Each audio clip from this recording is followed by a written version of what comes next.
Hey everyone, it's Ange at Steel City Scented. Hope everyone's doing great. Thank you for joining me again. We are back on the skanky fragrance train. Someone had mentioned Fetish by Dana earlier today, and I thought, I haven't even thought about that in so many years. So let's talk about one of the versions that I have. This is the version. There are actually several different versions of this fragrance, all of which there is a dearth of information.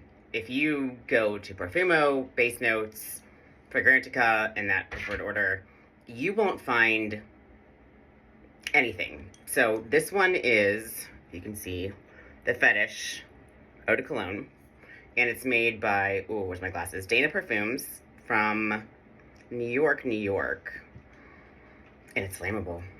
So we'll go into a brief history about the House of Dana, very brief, because I want to cover that in much more depth when we talk about things like Taboo and Amir, 20 Carats, Ambush, things like that. But just a very brief history about this.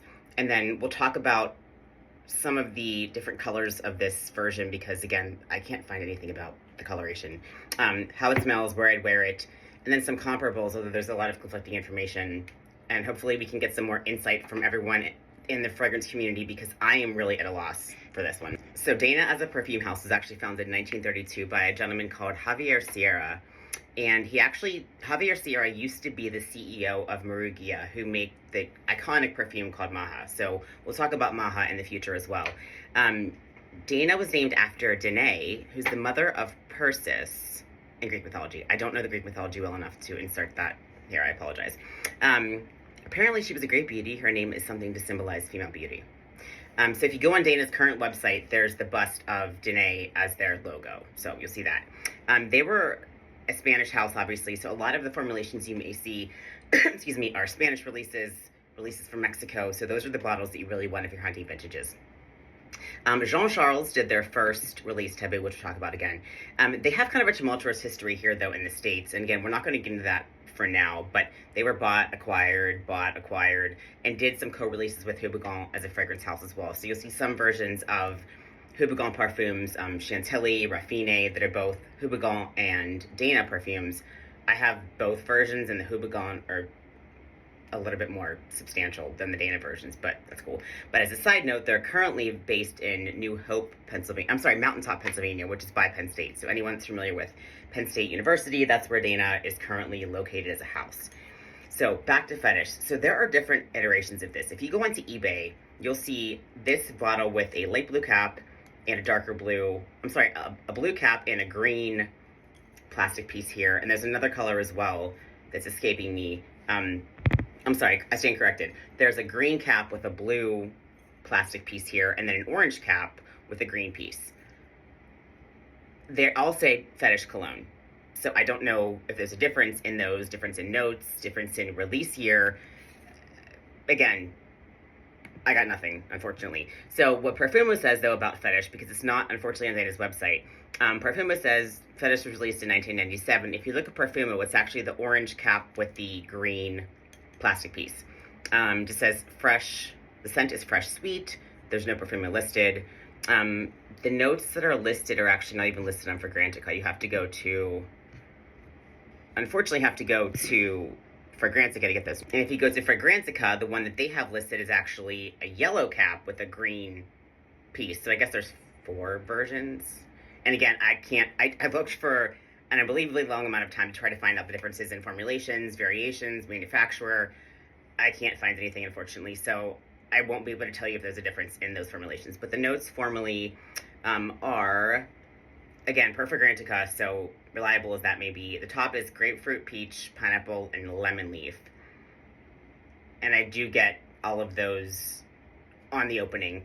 The mids are violet, iris, jasmine, tuberose, lily of the valley, yangling, and rose. I don't know what kind of rose. And the base is, it's definitely a white musk, amber and sandalwood. So this is something that, again, is 90s, right? So think of the fruitiness that was the 90s. And this apparently was a spin-off of a nail product. There was a nail color that Cosmere made that was called Fetish.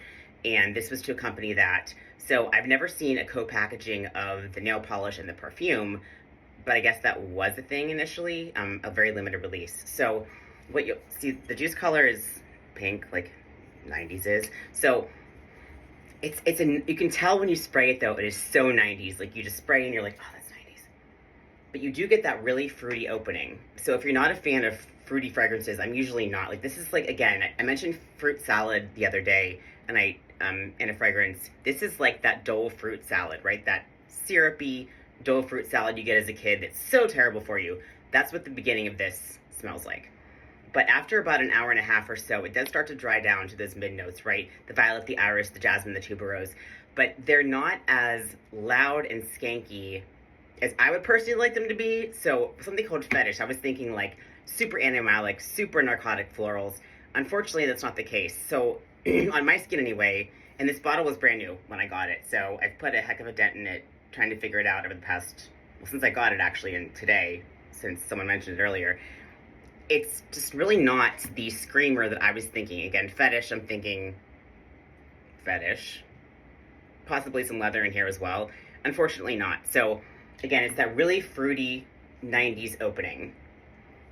There's that mid, and the violet doesn't even pull like leathery, unfortunately. I don't know if it's violet leaf, I would assume it's violet flower.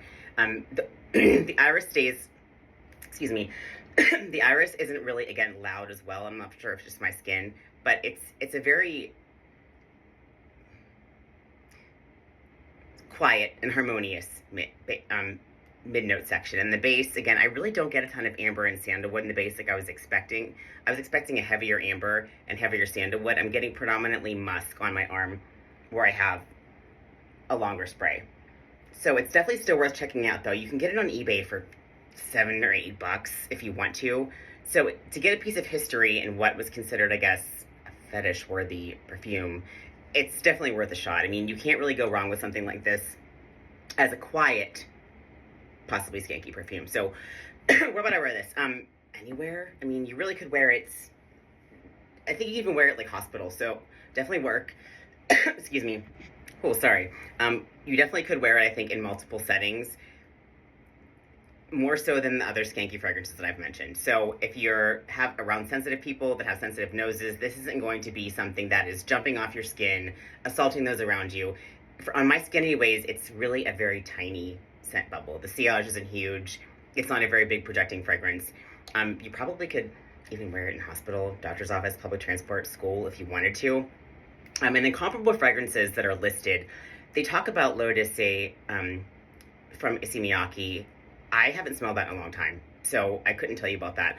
Polo Sport, the original Polo Sport, I do get those vibes from that, to be honest, more so in the mids than the tops, but I'm not a fan of that fragrance, to be honest. That's entirely too synthetic for me.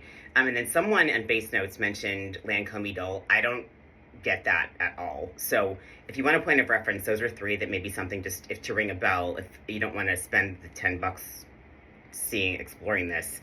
Slightly skanky fragrance.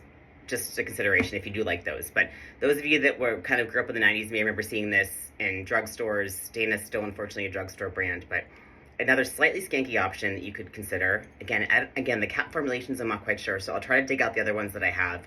If I do find them, I'll pull them and try to do a comparison and see if there's any differences. But hope you guys enjoyed this slightly skanky perfume video, especially you, Autumn. And if anyone has any information, please let me know, because I would really love to know if there's a difference in bottles and formulations. And again, every single fragrance that I saw on eBay that is a Fetish has the same markings on the bottom, right? They're all Fetish, they're all cologne spray, they're all flammable, they're all Dana perfumes from New York. So I would love to know more information. So let's all go be Carmen Sandiego and figure out what's going on. But you guys take care, stay fragrant, stay well, please take care of yourselves and each other, and we'll talk again soon. Take care, bye.